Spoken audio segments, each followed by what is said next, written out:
I want to share with you our interview before we close with Elijah Evans and Melissa McGavin. And Melissa adopted Elijah from an orphanage run by Christians in Haiti. An orphanage run by alleged pedophiles is the truth of it. His story and his bravery in what he's about to reveal is staggering. And I am grateful for his courage. Take a look. Well, Melissa and Elisha, I am so very, very thrilled to be with you today, and I thank you for taking time. Melissa, it was wonderful to connect last time and to hear such an epic story and the courage that you were speaking out and trying to bring justice to a situation. And then to find out about your son, Elisha. And Elisha, you're here, and I'm glad you're here. Apparently, like you have had some tremendous heart problems in your life, and God has rescued you. Yes. Yes. How did they Um, know? How did they know that you kind of had a heart thing? Because it's a big deal. I think you've had 2 heart operations. yes, I did. It happened when I was on my sophomore year of high school. I was trying out for my soccer team, and it was conditioning season.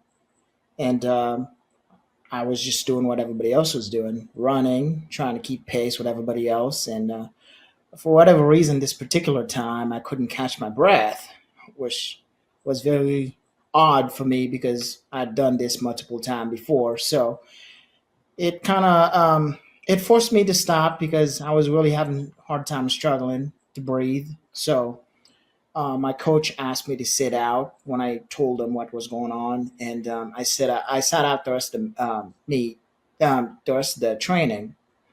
And when my mother came to pick me up, I told her what happened, and her being the kind of mom that she is, rushed me straight to the hospital. Her intuition was spot on. When I got to the hospital, they did a scan of my heart, and it appeared like I just had a heart attack. So Wow. um, yes. Oh, So from there, I went to Children's Hospital, and the doctor did some more testing, and they found out I had a one of my arteries was on the wrong side of my heart, and that I was born like that, and that it's actually a very common condition for athletes to have, and in many cases they just drop dead in the field. So the fact that I was able to discover my condition was very much a miracle. So that from is a there, miracle. Yes. yes, yes. From there, from there we had an appointment set for me to get open heart surgery in Vanderbilt Hospital. Um, and that surgery happened, I believe, 2 weeks after my baby sister was born. So my mother was very much still recovering from that. But we it was a really difficult time for everybody, but we made it through. My You made it first, through, and you're alive. yes, And my yeah, sorry, my first surgery went okay, but later they found out that I had some air that had gotten into around my heart, and that there was some bacteria there, and they had to essentially open me back up in order to clean that up. So that was my second trip back to the hospital that same month, and I was there for about 3 weeks after that. So it was a my very goodness. trying time.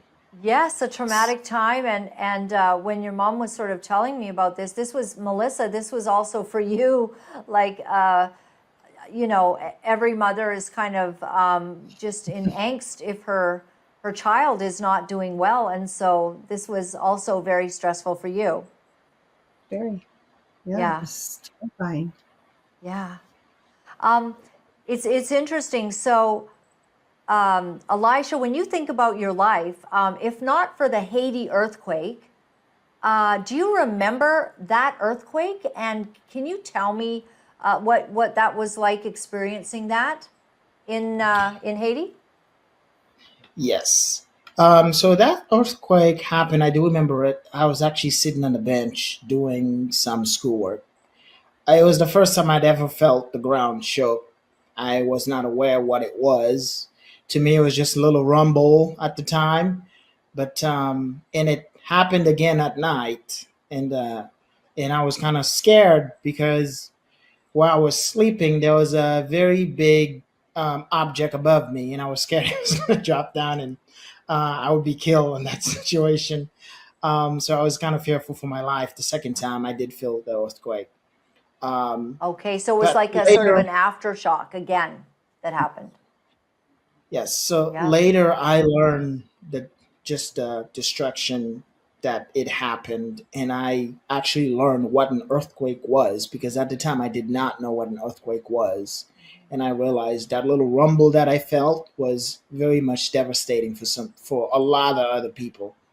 So Wow. it was kind of terrifying to find out just through the pictures and everything like that, just the damage that it caused because it opened my eyes a little bit because it was like almost like I was in my own little world. I didn't I didn't know what happened. I experienced it, but I was not fully aware of what it was. So My goodness. And how old would you have been at that time, Elisha? I believe I would have been either 8 or 7 around that time. Right. And so, from what I know, your mom sort of ended up coming into your life because this earthquake had happened, and a whole bunch of folks basically jumped in and said, we're going to help some kids and rescue some children. And so that brought about your mom. She's already told us on a previous broadcast about, heading there. And how did it change your life to suddenly be heading to America? It was, you know, when it was happening, it's one of those scenarios where you experience something, but you don't really react to it till later. It's just like, whoa, this just happened to me, and Sure. I'm starting to actually see the effects of it. So it was kind of like that, being on that bus for what seemed like 12 hours now, hitting every bump on the road because I was sitting by the wheel side. At the time, I was not aware that if you sat on the wheel side, you're going to feel every bump in the road. And Haiti has no roads. So that was a long journey. I just remember my dad waking me up and telling me that I was going to go home with him this time, and me looking at him very strangely because he woke me out of dead of sleep, and I was just staring at him and um, just some a little bit confused but excited at the same time because I knew what it meant to what it would mean for my life that I would never have to be. Wow, I guess what I was hoping was that I would never have to be back there again. I would never have to go back there again. Because coming to America, especially for us in the mission, was like the big deal, the dream that you wanted to make happen. For me, it was happening.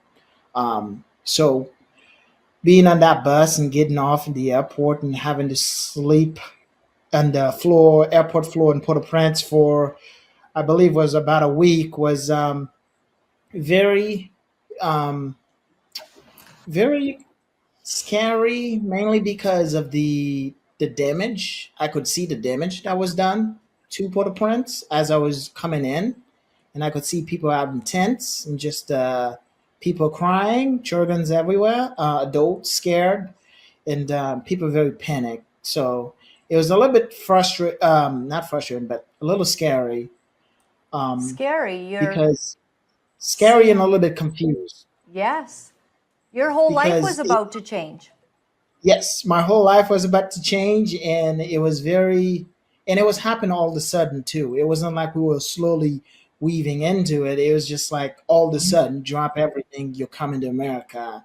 And looking back now, I'm very grateful that that did happen. But at the moment, looking back, I can also come to terms with the emotions I was feeling was a little bit. It was a little bit scary for me, and mixed in with some excitement because of what I was leaving behind. Yes. And in fact, you speak about the orphanage. This was someplace that you're basically saying you knew you did not ever have to go back to that place. And what was Yes. it like to be at the orphanage daily living? Were you getting schooled at the orphanage? And what was the food like there? Um, we did have school in the orphanage. It's definitely not like American schools. It's definitely not something I enjoyed at all. School was not seen as a fun place to go or to be with friends and stuff.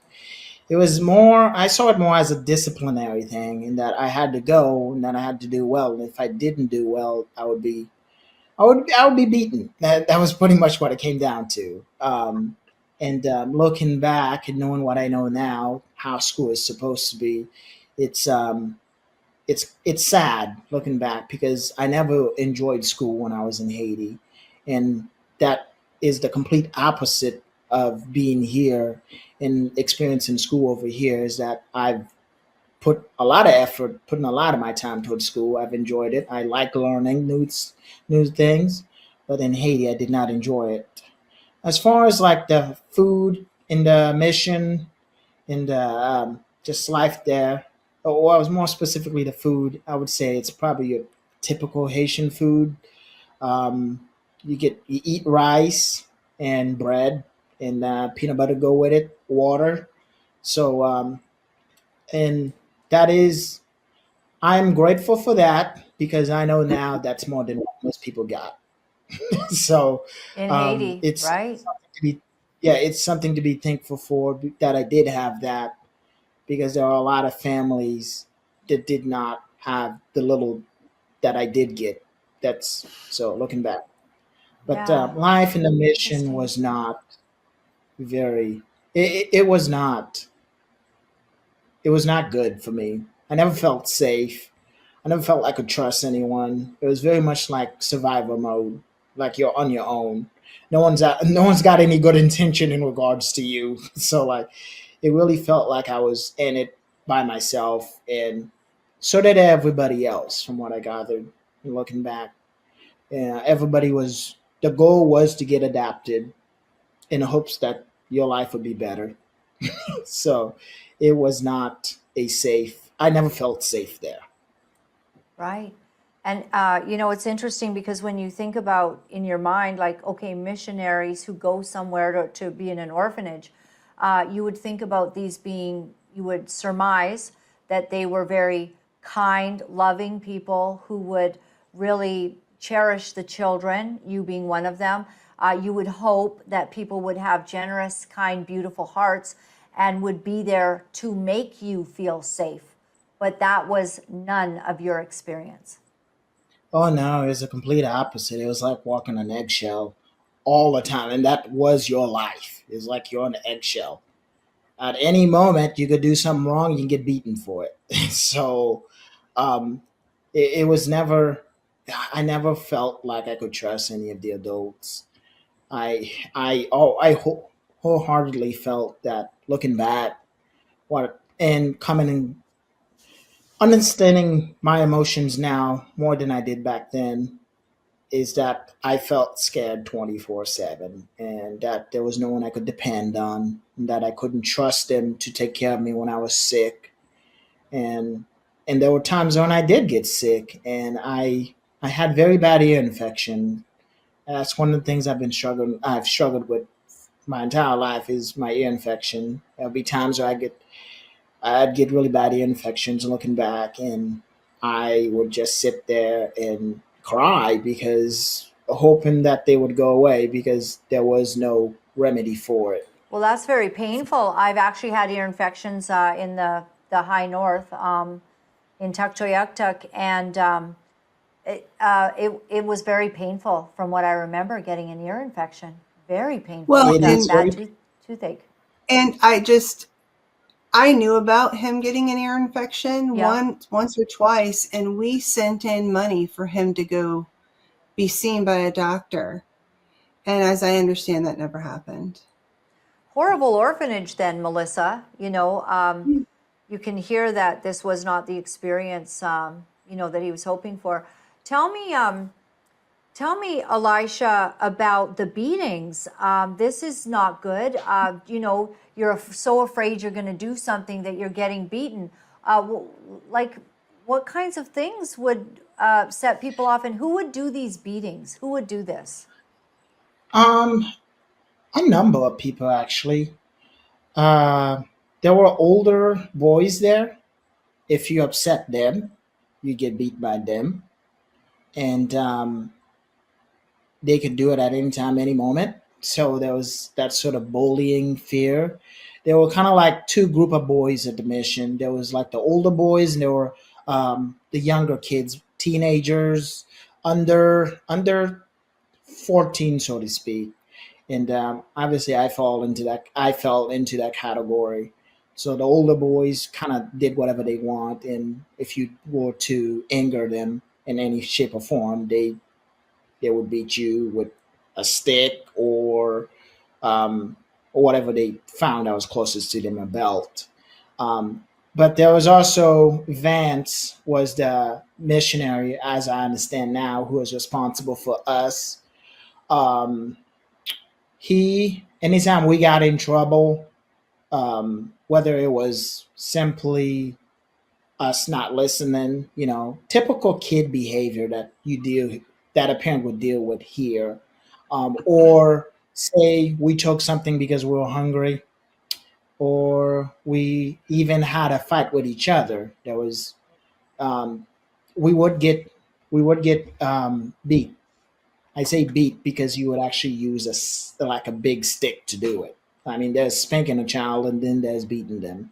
You'd Wow. use a big stick to do it. And I remember him just um, being very aggressive about it and walking around our living space, essentially kind of like wagging it around, saying like, "You better be on your best behavior, otherwise you're gonna get beat." Wow. And I believe it's kind of silly, but I believe what he called the stick was the motivator. So, and I just remember being very. I never liked Vince because I just never liked the character. I never liked the character that he was, but also the fact that he would, I wouldn't like anybody who beat me for like being a child and making a mistake and stuff. I understand spanking a child now, but like there's a difference between beating and spanking. Um, Wow. He and sounds as horrible. yes, it was very much scary. And another form of punishment we did a lot was we would sit on our knees for what seemed like a very long time, 30 minutes, thinking about it now, to an hour. We and it wasn't like we would sit on a padding or anything. Like we'd sit on rocks, and we would just sit there like on our knees, as if you were begging to someone, on your knees straight up. And we would be there in that position two for an hour, I would think.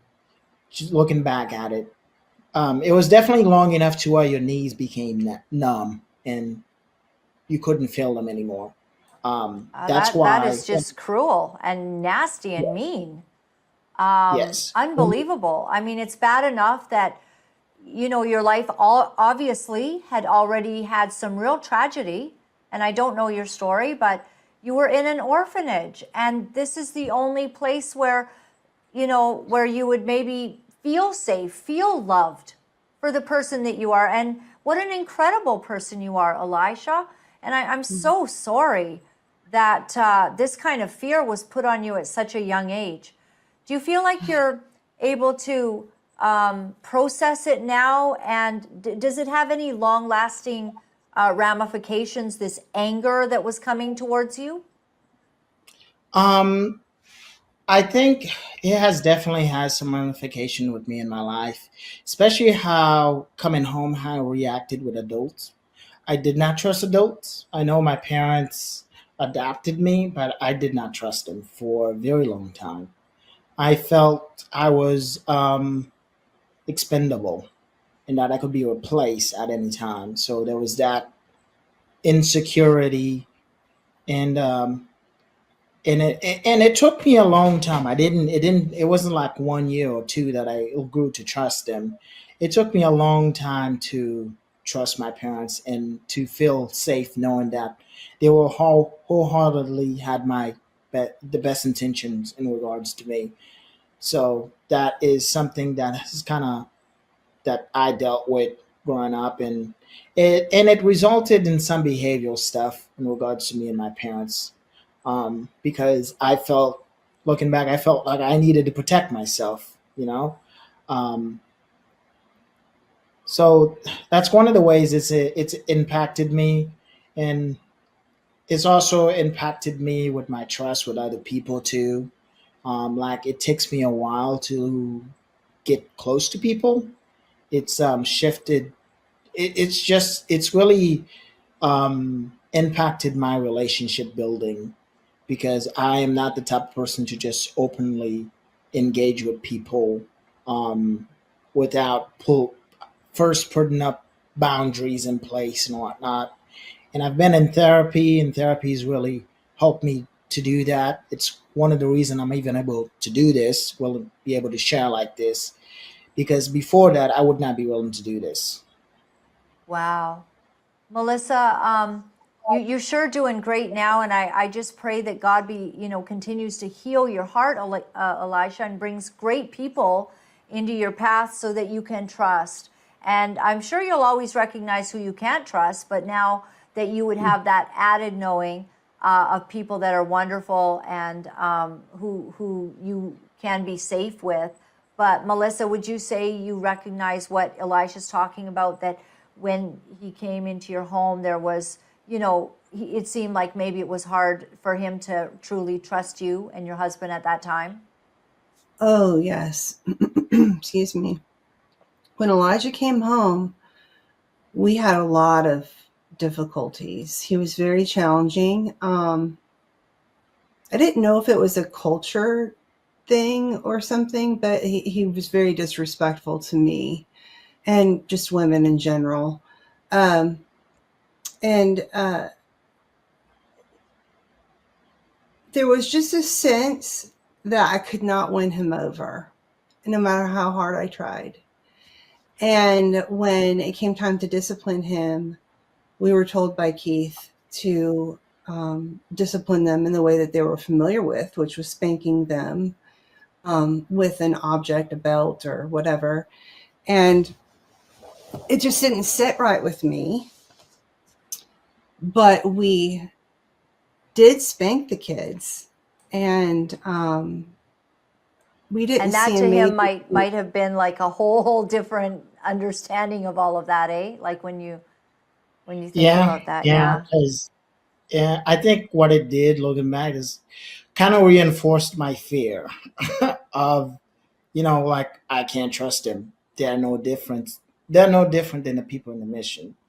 And I, I think, and I I think mean, that's part of the reason too, son, why it took you so long to trust us. But also, I think it was part of the reason why it took a while for the kids to open up to the families. Also, is because we were given all of these instructions by Keith, and we were wanting to keep things familiar, but we didn't know how traumatic familiar was. And we didn't know that Keith was just already trying to create a climate and a culture in our own home of what he was already doing to the children. And so I think it took a while for us to catch on. Hey, wait, this isn't working out. This isn't. And for us to start to understand as parents our own children, and for our own children to start to understand that we weren't like those people. And now with what we know about Keith, this monster that we pray justice tracks him down and finds him, we can understand that he would probably not want the children to trust you. He wouldn't want a good relationship between yourself and Elisha. Because if Elisha dares, because of this whole big earthquake in Haiti, all of a sudden the kids are going every which way. And I think you had said that probably Keith and Vance had probably thought that they would be doing this forever and nobody would know anything about it. They would just be having their life there. And this earthquake changes everything. The kids are taken out. They don't want them having a good trust relationship with their parents. So they would give Exactly. you errant information. That strikes me what they would do, because they were already so evil. Yes. Wow. And, Yeah. Elisha, I just want to just thank you for your honesty. You are such an incredible person. I can tell just by speaking with you that you have such a powerful spirit, that God himself even is going to use these past experiences to help you to bring healing to others. And so I pray that for you. But I can understand that being beaten and knowing you can't trust anyone. Was there ever kindness? Maybe there was other people who showed kindness to you? Kindness. I guess on occasion you'd find people who, like the missionaries, who'd come in. You would find people who were nice, but at the time, I don't think they understood what was going on, and they were very much, there was a veil that was put over. Like, you have someone coming to your house, right? You put your best foot forward. So, like, I think that was definitely that. Anytime we had missionaries come in, people would come in. Like, for instance, my mother didn't know what was going on, so I can't imagine someone who came in just for the time for like a week or so to go on a mission trip had the time to actually absorb everything. So there were times where, like, yes, I do remember some of the missionaries coming in being kind to the kids. I do remember that, myself included. And Right. I do have some fun memories of the mission, predominantly being able to go play sports anytime I wanted to, because it's a place full of boys, so we played a lot of sports and play games and stuff. But and those were like the fun memories. You could forget the fact that it's not really a safe place for a short period of time. But then when it comes to nighttime, you're kind of reminded of the fact that you are in this space and you're sharing the same space as those older boys who will beat you at any moment. And, you also, so you're very careful not to cross them. And the bad thing about it is they had a different bedtime than we did. So they'd stay up and watch TV and watch whatever they wanted. And if you were caught watching TV, despite the fact that it's right there, you were beaten with a belt. So like, um, so Horrible. yeah, I'm so sorry, Elisha. I'm so sorry. This is a horrible, horrible experience. And in your formative years, to have such an unsafe world, I can't imagine. It just makes me know what a miracle it is who you are today, that you are able to express yourself and communicate so well, and to be so cognizant of what's happened, and to have sort of a clarity on how bad that was, and how that's not your experience now. You look like a pretty strapping guy. It looks like nobody's going to be beating you up now. That's all in the past. yes, I hope so. Nobody Well, wants to Laura, mess with you. Yes, go ahead, Melissa. one of the things, they weren't just watching TV, they were watching full on pornography in front of all of the children. Oh, wow. So the children were forced to lay in their beds and watch pornography while the older boys were watching it. So that's Yes. a psycho behavior on the adults' part. So it was. Would I imagine that the adults know this is going on, and are somehow a part of that? I was looking back. I do remember it being that they would watch pornography and even movies with porn and stuff in it. And we were not allowed to. Obviously, they were watching it in front of us. So, being a 7, 6-year-old, you just want to watch TV. But, it has lasting effect because you get to see what's happening. You don't understand it at the moment, but you eventually you do. Um, and if we were caught peeking or anything like that, we were beaten. But like they would do it in front of us, so of course we're going to take a peek. It's just curiosity. As far as like I I don't have any specific memory of any of the people who are in charge, um, them being involved in watching it. I just know it typically happened at night. But I do know that the people who were in charge were well aware that the boys were experimenting with each other um, and touching each other as a result of being exposed to that. Um, and Vance wanted the person who was in charge of of us in the mission would participate as well with touching the boys and stuff, and in exchange you would give them food and whatnot. And I never participated in that because I did not like Vance. But I was very much aware that it was going on because he would come in our room at night and before we'd go to bed, and he'd go around and try to talk to everybody and kiss the boys and whatnot. So I was very much aware that was happening. Um, I did not think it was wrong at the time because I didn't know it was wrong. But looking back, I now know that it was wrong on so many levels. And for the longest time, there's a sense of shame that kind of come with being there and being a part of the group of boys that was like exposed to that.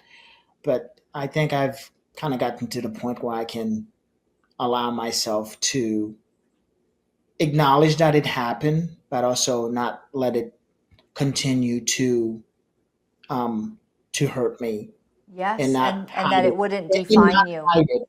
Yes, Mhm. not let it define me, and not hide it, and just bring it out and acknowledge it that it did happen. But you know what? It doesn't make me. It doesn't define me, and it doesn't make me who I am today, and that I can move past it. Um, so How powerful. that's what. How powerful, Elisha. What a strong person you are. And so many people have gone through what we call SA. You know what SA means? We say SA on the show, sexual assault. So many people have gone through that, and there's harm and there's pain from it. And you had to be in a place where this was rampant from a guy who beats you in the daytime and abuses kids at night. I mean, this sounds like a very evil man. This Vance person. So you're basically saying, I mean, this is what people go to jail for. This man Yes. should never do this to children. He is No. an abuser, and this should never have happened to you Yes. in this orphanage to any of the children. Yes. And he kind of he talked about it, joked about it like it was normal, and the other boys would touch each other, and he would touch them, and like not to be too explicit, but he'd stick his finger up their butt and whatnot. So, and just looking back, and it's disgusting. And for the longest time, I felt so much shame with being there, even though I wasn't a willing participant. Oh, not say willing. I don't think anybody in there was willing. More so that they No? were scared, or more so that they were not aware. They were ignorant the fact that this was wrong. Um, just identifying and being a part of that group of people that was involved in it, I felt shame for the longest time. And I've kind of like been in therapy, and therapy has definitely helped me to move past it and recognize and acknowledge the emotions I was feeling there for during at when those things were happening. And it's definitely helped me to move on and kind of like heal from that. And there are some other stuff I'm still healing from, but that is one thing I've managed to heal from. I'm so proud of Some. you, Elisha.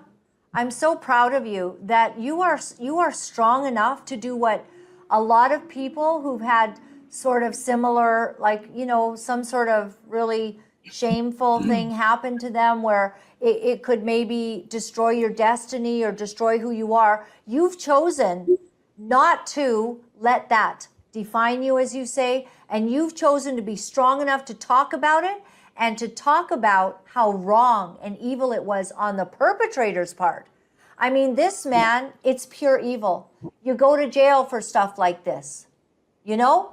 And it is actually so distressing to my heart. It makes me just irate. I feel the blood kind of going up into my head because I'm so angry at what would be done to little children.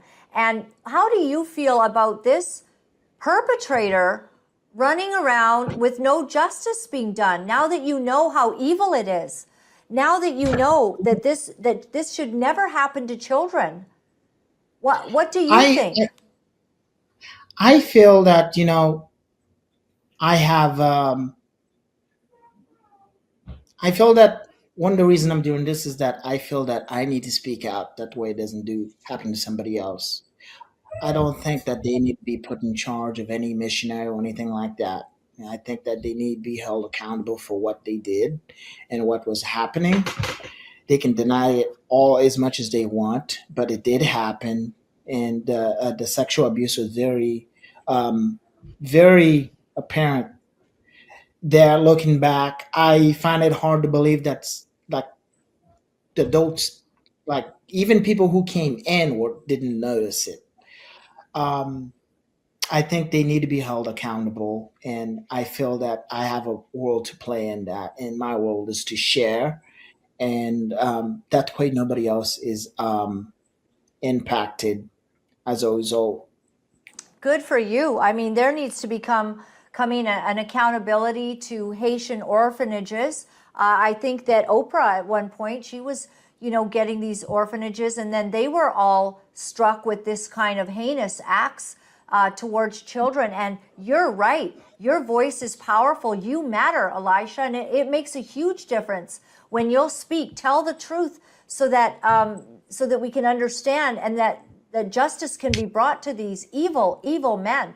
And one thing that you're saying, a couple of things that you've said is that you don't really understand how others couldn't have known. And are you talking about the workers? There were other workers around who you're thinking, how did you not know that? Did you maybe see Yes. them come in the room, or like what was that like? Um, Other workers, there were Asian workers there too, and they were there pretty rampantly. I mean, every day. I think Madam Pastor and Pastor Andy were the Haitian people that were responsible. Now, they should have known there was some sexual abuse happening because they would catch some of the boys um, experimenting with each other and stuff, and it was just such a common topic that that was talked about. So looking back It was talked to about. So it's not just that evil and heinous things towards children that Jesus said, you might as well tie a rope around your neck and throw yourself in the ocean if you're going to harm one of my precious children.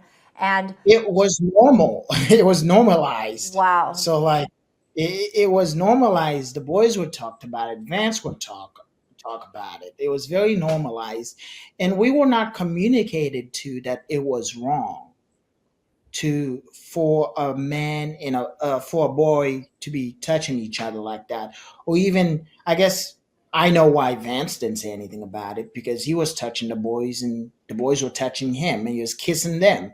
So I understand now why he made no effort to tell us, "Hey, this is wrong. It's bad." Um, but what made me really mad is that we came here and when I came out and talked about this, it wasn't my intention to blow the whistle on anything. my mother and dad, my mom and dad, we were at the beach, Pensacola Beach, and I was just telling them a story.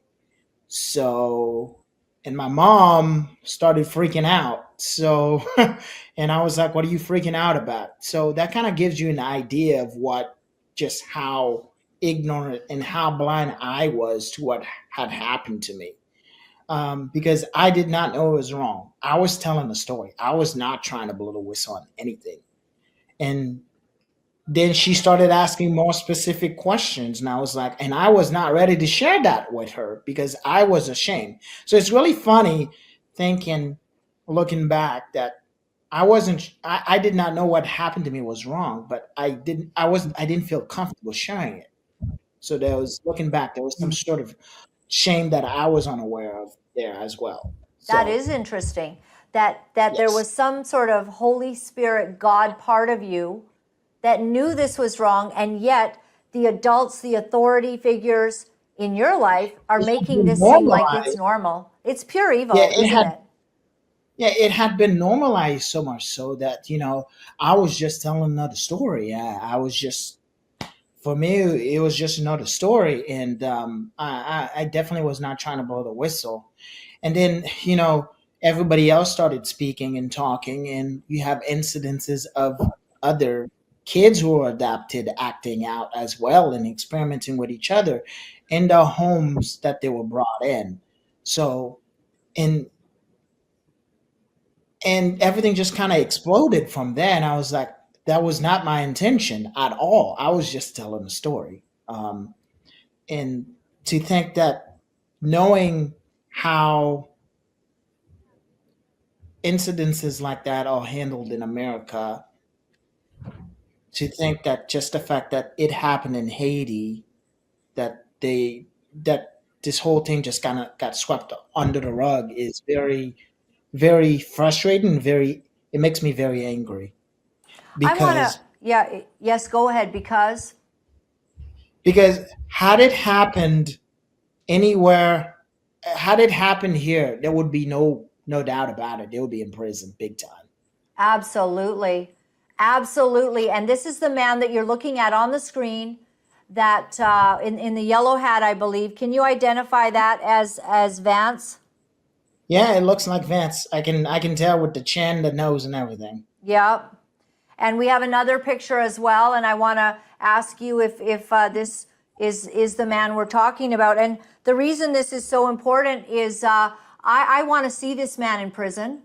And I want to see justice done for all of the children that have been harmed, that were made to feel like this was somehow perhaps some kind of normal thing, because there was absolutely nothing normal about what he was doing. He's a sickening, disgusting man. And we also, I'm sure that that Keith was doing these similar things as well. And I have found that out. Keith spent his majority of the time he spent with the girls, so at the crash. So I was shocked to find out that he was also participating in this type of activity, because he was referred to as dad by everybody, which is kind of like twisted in its own. Just very much and so. he's out there touching little girls, so that's So twisted. disturbing. And even more And disturbing, and yep, the fact that he has the nerves to have them call him dad, it's just, it's evil. It's so evil and so evil. disgusting. Like, I'm gonna abuse you. You don't know what's happening, but I'm gonna have you call me dad Yep. because I put food in your mouth. I put food in your belly. I'm dad, but I'm gonna abuse you and have my way with you. It's just sickening. It's really sickening. And then we find out that he's working at his brother's organization in the States. We were able to track him down very fast. I was able to make a phone call and ask them to fire him.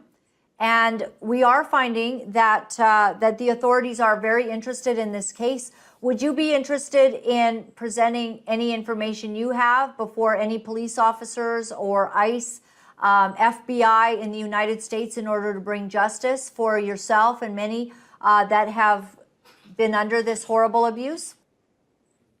I am willing to talk. You are. You are. You're so Yes. brave. I love the clarity that you have, Elisha. You're very clear on this now, where you came as a little boy and you had to kind of, your mom sort of even was, she kind of found out by accident. She didn't even know about any of this. And so you kind of began sort of letting information out, and you've really been a catalyst for discovering this heinous crime and this horrible thing that had happened. I'm just encouraged in my heart to see how clear you are and how powerful you are. And I'm sure if you could go back with your big, body as a man, you'd knock their clocks off, Wow, for any of this. there are so many. I have thought about it. It's like, just reminiscing and whatnot, and thinking about just how different things, would have been, could have been, should have been. So many times. Just, if I were to go back now, what would I do? Because I came out and spoke out, and I heard that some of the boys that I had named unintentionally, some of them were kicked out of the mission. So I feel, Wow. for a minute there, I felt like I was making their lives worse, because as and it's very bad. It's The mission is twisted and it's bad, and the things that happen there should not happen. But the conditions living out of that is even worse, which is crazy to think about.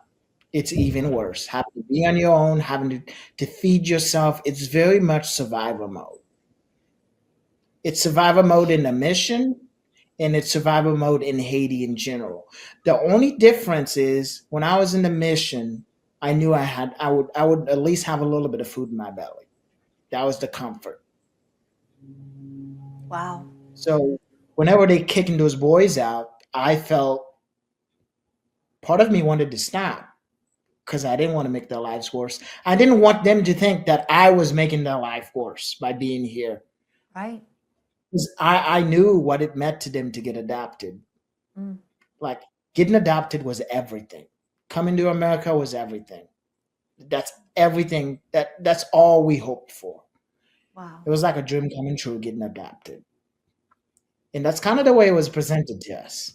Mm-hmm. So And I'm just so grateful that God chose you, because sometimes some kids got to come and some kids didn't. And if we could just bring Melissa back as we bring this to a close.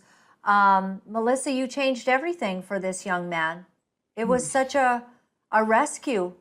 He had to grow to trust you and your love for him. When you speak about him, I just got to tell you, Elisha, she is so proud of you behind your back. Like, she is just, she thinks you're the greatest son that was ever born. And both of you found each other, and your lives will never be the same because of it. It's really a gift. yeah, I'm very proud I'm of you. very grateful for her, and her, just the fight. I always ask myself, because not all the parents fought. Some of them just kind of like, they didn't have the drive and the fight. But her and my aunt Natalie, like, those two, those two inspired me to continue talking, because they were still willing to fight. There Right. were time I was like, let's just not do it, but they were like, no, they're not getting away from it. So, Yeah. I think God did very specifically chose her and me, because, like I said, it was never my intention to tell any of this. I never wanted to speak about any of it, but and just that instant when I was telling her the story, and like what had happened to me in at the beach, like, that's when it all happened. It's like the doors just kind of creeped open, and she recognized it, and would not let them get away with it. Hers and Auntie Nallie's fight has been very inspiring to me, because just their ability to continue going when everybody else just simply did not want to deal with it. They had a level of fight and a drive that nobody else did. So I'm Right. very inspired by their drive and their their drive to seek for justice, and it's definitely inspired me to continue talking. Thank you for So talking. Please do keep talking, because we have predators on the loose in North America, and there needs to be justice brought for this. And because of the courage to open your mouth for the silent ones, open your mouth for those that are oppressed, open your mouth to speak the truth, I think that truth can actually come. And Melissa, I just want to ask you in closing, this is a really beautiful gift in Elisha that God brought to your family as your son. And did you know he would be so incredibly courageous and powerful and bring about No, justice in the world? no, I had no idea what I was stepping into. I was naive as I could be.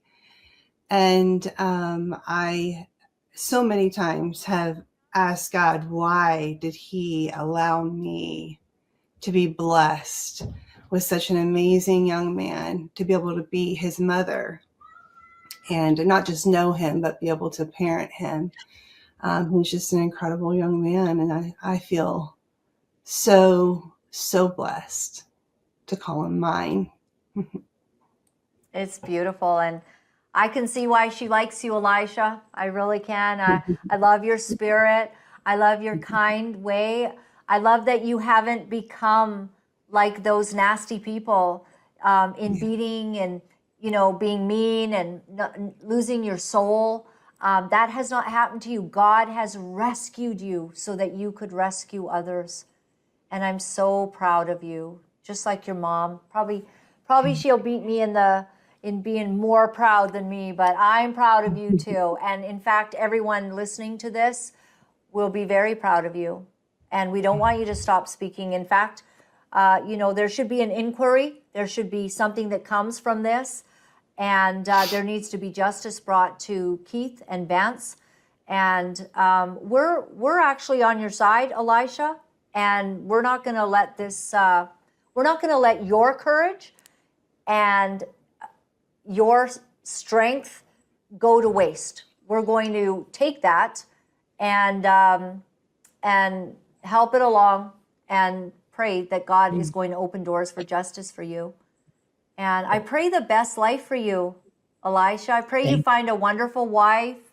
I pray that you experience the joys of God in this lifetime, to have your own children, to bring up children to give a great life to. Is that a dream for you? And Grandma? Yes, that is a dream. My mom and I have talked about, even my therapist, Yeah. just the things that I want in life. I I want to be able to provide a safe space. I kind of want the American dream. That's what I've always told my mom and told my therapist too. I want kids, I want a wife, and I want to be the white picket fence, and I want us to take vacations, and I want to be at my kids, sporting events and stuff like that. So that is my dream, and I'm willing to work hard for that. That's one of the reason I'm going to college and stuff. And but what I want is just the American dream. My therapist, I've talked about it for so long. It's like I told her, it's like, I've been through so much, and I'm young, but I've experienced so much. I feel like I've experienced a lot of life as a result of everything that I've been through, and I've had to grow up. I had to grow up really fast too because of my situations and stuff. And I told her I feel tired and I don't want anything crazy in life. I just want a house, a wife, and kids. That's it. I just she's like, "You want the American dream?" He's like, "Yes." And she said, "I can understand why. You just want some stability. You want some consistency in your life." And I do believe that that's true, and that is what I want. Yes, and that you'll be able to give the gift of safety and, Yes. a wonderful family environment that you were robbed of.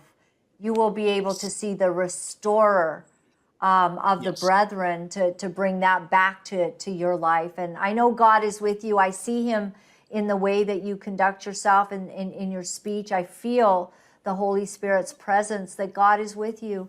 And that has brought so much healing. And thank God for your wonderful therapist and also your mom, who has given you such strength. And it's beautiful. It's beautiful in that way. So we pray for God's justice about the other things. I thank you for your candor. Thank you for your courage to speak the truth. That is it's a hard thing, but you did it so graciously. And may you be strong and courageous and bold and live your best life now, Elisha. Thank you so much for being here. Thank you. Thank you. And thank you, Melissa. Thank you. All right. God bless you both. Thank you. I've enjoyed this. Thank you.